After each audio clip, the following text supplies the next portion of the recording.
kartok paskui mane.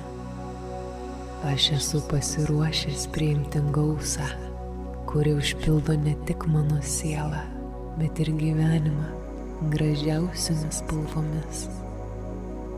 Aš priimu gausą, kuri atneša ne tik pinigus, bet ir nepakartojamas patirtis.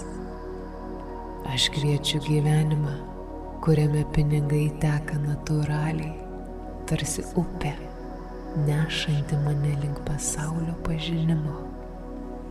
Aš renkuosi turtus ir pinigus, kurie mane išlaisvina. Pinigai tai priemonė, o ne sąlygas diktuojantis išteklius. Aš sprendžiu, kada ir kiek pinigų bus išleista, tačiau niekada nepergyvenu, kiek liks jų.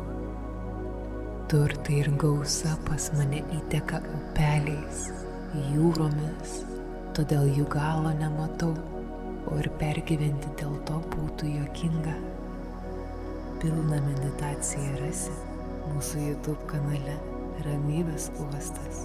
Susitinkame ten.